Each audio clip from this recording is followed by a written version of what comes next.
Third type of constructor देखो आप लोग, थर्ड टाइप का कंस्ट्रक्टर आपके पास parameterised constructor.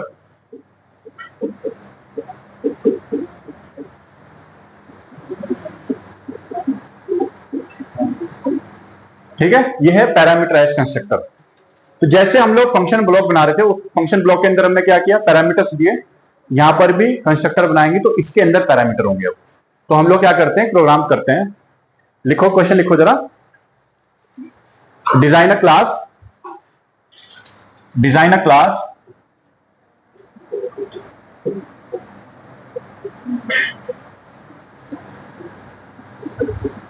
with following member methods.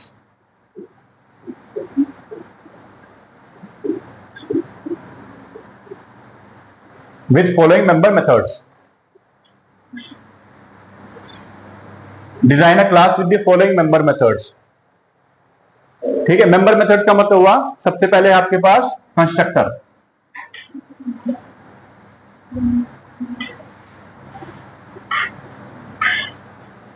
ठीक है, कंस्ट्रक्टर लिख, आप इसमें सीधा लिख लो पैरामीटराइज्ड कंस्ट्रक्टर लिख लो। Parameterized constructor.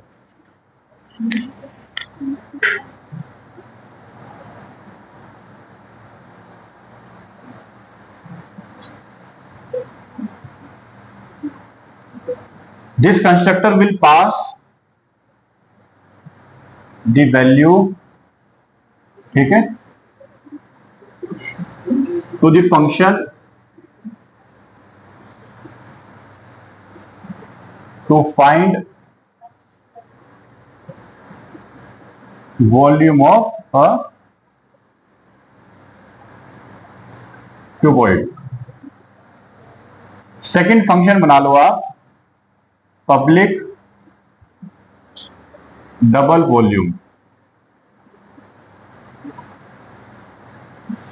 ठीक है, दिस फंक्शन विल क्या करेगा बेटा, this function will calculate the volume.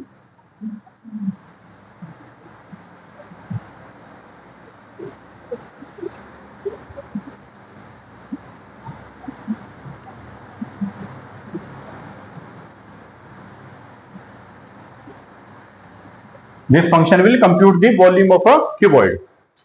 ठीक है, तो पहले हमें कंस्ट्रक्टर बनाना है, पैरामीटराइज्ड कंस्ट्रक्टर, जिससे हम लोग क्या करेंगे, इनपुट आर्ग्यूमेंट वैल्यूज पास करेंगे। फिर जो फंक्शन है, फंक्शन क्या करेगा, क्या करेगा फंक्शन, वॉल्यूम कैलकुलेट करेगा किसकी, क्यूबॉइड की वॉल्यूम। वॉल्यूम ऑफ क्यूबॉइड क्या होता है, what is the formula for that, function नहीं बेटा, length into breadth into height, volume.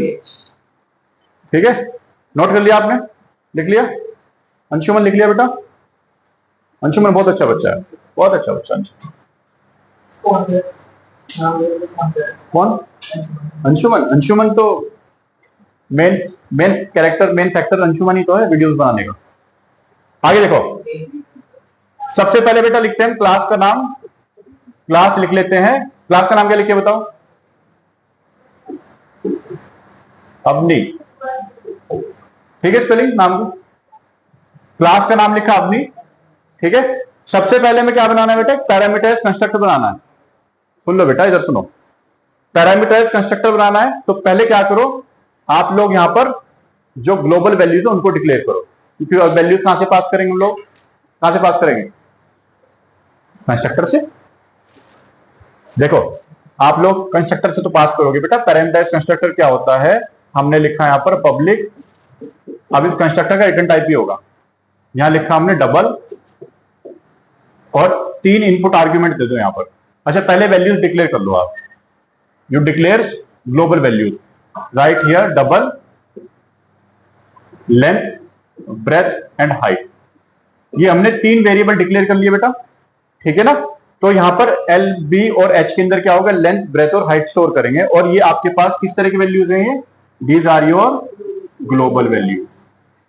Concept समझो, आपकी ग्लोबल वैल्यूज को डिक्लेयर करना इसलिए नेसेसरी है बिकॉज जब कंस्ट्रक्टर वैल्यूज पास करके देगा तो वो वैल्यूज फंक्शन ब्लॉक तक जाएंगी कैसे, जब तक ग्लोबल वैल्यूज नहीं होंगी तो फंक्शन तक नहीं जा सकती। ठीक है ना, बहुत अच्छी बात है। आप बनाते हैं बेटा, फंक्शन लिखा हमने यहां पर पब्लिक डबल अब नहीं।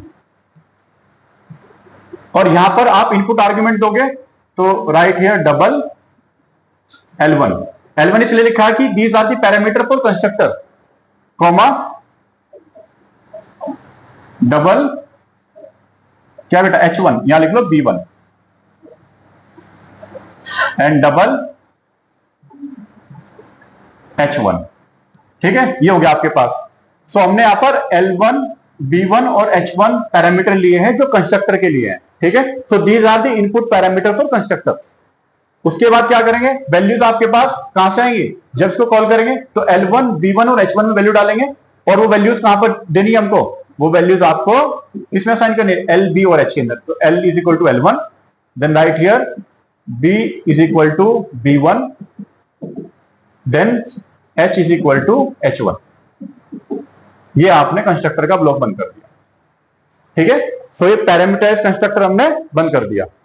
ठीक है, अब ये वैल्यूज क्यों साइन की मैंने, L1 is equal to L2 लिखा, ये इसलिए लिखा बेटा जब मैं कंस्ट्रक्टर कॉल करूंगा यहां पर तो वैल्यूज में इसको साइन करूंगा L1 वेरिएबल को। L1 वेरिएबल किसको वैल्यू देगा, L को, और वो बन जाएगी फिर ग्लोबल वैल्यू, तब हम उसको फंक्शन में यूज कर सकते हैं। उसके बाद हम बनाते हैं फंक्शन पब्लिक डबल, फंक्शन का नाम क्या बताया बेटा, वॉल्यूम। क्या बनाया, वॉल्यूम। ये फंक्शन क्या करेगा आपके पास, लिख लो यहां पर double VOL is equal to L into B into H और रिटर्न कर दो इसको, रिटर्न VOL। सो ये जो वेरिएबल है आपके पास VOL वेरिएबल है, इसके पास क्या होगा, ये कंप्यूट करके आपको वॉल्यूम देगा। कंस्ट्रक्टर बना दिया हमने, फंक्शन बना दिया, अब क्या करना है, इसको मेन क्लास में इसको कॉल करना है। ठीक है, तो क्लास में कॉल करेंगे, सबसे पहले यहां लिखो बेटा पब्लिक स्टैटिक, इसको बिठा देता हूं मैं। यहां देखो मेन क्लास में, देख लो मेन क्लास में इसको कॉल करते हैं फंक्शन को।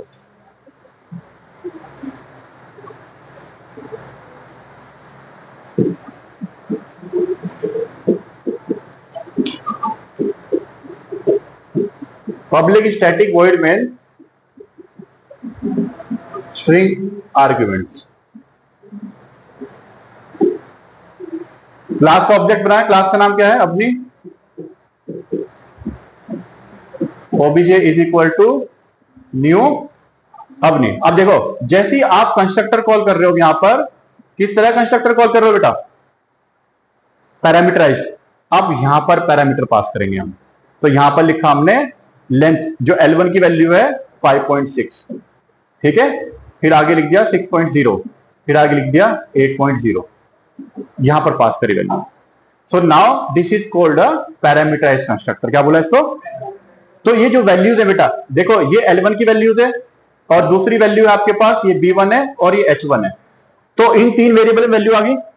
जैसी ये वैल्यू आई यहां पर, ये वैल्यूज किसको साइन कर दी उसने, L, B, H को, यहां चली गई वैल्यू, फिर उसके बाद फंक्शन ने फेच कर दी वैल्यूज। समझे इस बात को। ठीक है, अब हम क्या करेंगे, फंक्शन कॉल करेंगे system dot out dot println obj dot, function का नाम क्या हमारे पास, क्या नाम बेटा, वॉल्यूम। ठीक है, ये फंक्शन हमने कॉल कर दिया और ये क्या बंद कर दिया, मेन मेथड और क्लास का कर्ली ब्रेसेस दोनों बंद कर दिया। समझे इस बात को। सो ये वैल्यूज जो है हमने यहां पर पास करी है जब हमने कंस्ट्रक्टर कॉल किया पैरामीटराइज, L1, B1 और H1 में गई है। तो L1, B1 और H1 जो है किसके पैरामीटर हैं, ये पैरामीटराइज कंस्ट्रक्टर के पैरामीटर हैं। ठीक है, उसके बाद उसके अंदर जो स्टेटमेंट लिखे हैं हमने, वो वैल्यू फिर क्या कर रहे हैं, जो ग्लोबल वेरिएबल हमने ऊपर डिक्लेयर किए हैं उनको अपडेट कर रहे हैं वैल्यूज। तो जैसे ही आपके पास ये वैल्यूज यहां पर पहुंच गई L, B और H, फिर फंक्शन ने क्या किया, फेच करने के बाद कंप्यूट कर लिया इसको। सो ये होता है पैरामीटराइज कंस्ट्रक्टर। क्या आपके पास ये पैरामीटराइज। सो पैरामीटराइज कंस्ट्रक्टर होता है बेटा जहां पर हम कंस्ट्रक्टर कॉल करने की टाइम वैल्यू पास कर रहे हैं। ठीक है, ये होता है पैरामीटराइज। समझे इस बात को। सो पैरामीटराइज कंस्ट्रक्टर के अंदर स्टेटमेंट भी होते हैं, साथ में उसके अंदर इनपुट आर्ग्यूमेंट भी होते हैं। आर्ग्यूमेंट बोल दो या पैरामीटर, बेटा पैरामीटर आर्ग्यूमेंट एक ही बात होता है। ठीक है, वेरिएबल भी बोल सकते हैं, कहीं कहीं बुक में वेरिएबल भी लिखा होता है। ठीक है, तो ये तीनों चीजें एक ही बात को सिग्निफाई करती हैं कि यहां पर इनपुट आर्ग्यूमेंट पैरामीटर वेरिएबल एक ही बात है। Okay Dhruv please. Do the favour.